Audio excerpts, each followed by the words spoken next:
Hello and welcome back to Stressless Messless. Now, the next sort of birthday cake, you'll see what I mean while I've done these things, is really out of the box.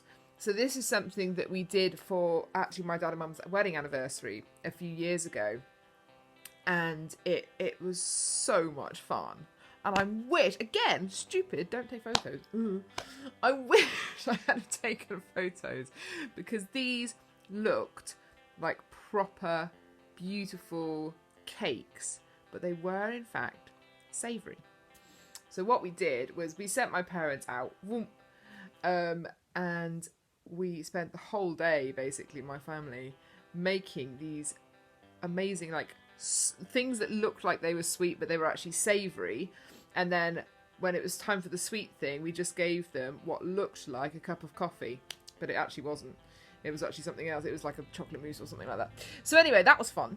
And that sort of Mad Hatter's Tea Party type situation where it's a bit like, whoa, what's next? So the little thing that looks a bit like a Bakewell tart, that was actually, so again, you make like the tart pastry normally, and then you can fill it with either like fish, or what we did was mince meat. So just beef and gravy, and then you pipe the mashed potato on top like icing, and then for the cherry you just do a tomato, and that looks really, really good. The cake, the sort of orange looking cake, was actually a carrot oat and savoury, which I've made before, so I'll put a link in the I can't ever say that, the link in the description below. Doo-doo. There we go. And then on top was piped some cheese sauce, so like a bechamel cheese sauce, boom, boom, boom, boom, boom, pipe that, and then a couple of little basil leaves.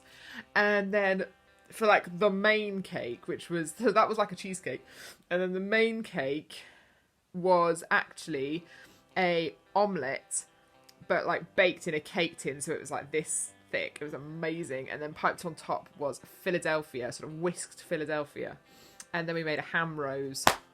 It was so much fun. I highly recommend doing this if you're into that kind of woo kind of thing. And, you know, particularly for older children, if like the idea of having a birthday party's kind of gone a bit, to do something like that where it's just like, basically the table looks like it's laid out with cakes and there's nothing sweet there at all. It's all savoury. So much fun. And then, you know, put the candles in and all that kind of thing and treat it like a birthday cake. So you could do any of those. You could do like a giant Bakewell, couldn't you? So obviously it's not a Bakewell, it's actually a shepherd's pie, essentially. But looking like that little one with the cherry on top. Or you could do either of the other two, or you could do the whole thing. It's quite fun to do too, because it's like, it's savoury. So it's great fun. But I know that sounds absolutely ludicrous, but try it. It's so